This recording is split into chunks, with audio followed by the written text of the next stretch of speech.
Après la mendicité du conflit sur le territoire de l'Ukraine, lorsque l'histoire des biolabs financés par les États-Unis a fait surface, ce sujet est devenu l'un des sujets les plus discutés. L'effet de la dissimulation urgente par les autorités de Kiev des traces d'un programme biologique militaire financé par le département de la Défense des États-Unis et mis en œuvre en Ukraine ont été exposés lors de l'opération militaire spéciale, a déclaré le porte-parole du ministère russe de la Défense Igor Konashenkov lors d'un briefing. La situation est devenue encore plus préoccupante après la confirmation des informations sur Biolab par la sous-secrétaire d'État aux affaires politiques Victoria Nuland. Le 8 mars, Victoria Nuland a déclaré que les États-Unis avaient fourni un financement à des laboratoires ukrainiens effectuant des recherches sur des agents pathogènes nocifs. Comme indiqué précédemment par les médias indépendants, les explications formelles des autorités américaines sur des dizaines d'opérations de biolab en Ukraine et sur plus de 300 activités de biolab dans le monde ne correspondent pas à la situation réelle sur le terrain.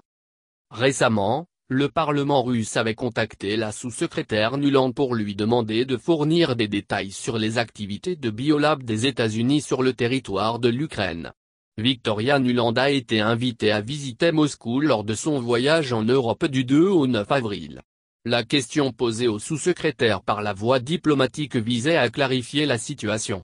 Le Parlement russe voulait savoir qui et quand a pris la décision de déployer des biocentres américains en Ukraine, qui a supervisé les laboratoires, quels groupes ethniques, à l'exception des Slaves, ont été ciblés dans la recherche, quelles souches développées sont liées aux armes biologiques, pourquoi la recherche pertinente a été interdite aux États-Unis et dans d'autres pays occidentaux.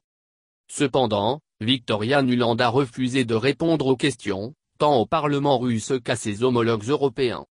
Il convient de rappeler que la Convention sur les armes biologiques interdit effectivement la mise au point, la production, l'acquisition, le transfert, le stockage et l'utilisation d'armes biologiques et à toxines.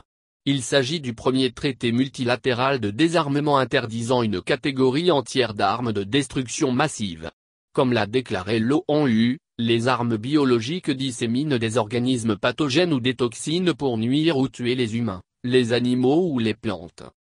La décision de Victoria Nuland de ne pas s'étendre sur le sujet suggère qu'il y a quelque chose à propos des biolabs que le gouvernement américain ne veut pas rendre public, prouvant que les explications formelles des autorités américaines sur des dizaines d'opérations de biolab en Ukraine et plus de 300 activités de biolab dans le monde ne correspondent pas à la situation réelle sur le terrain.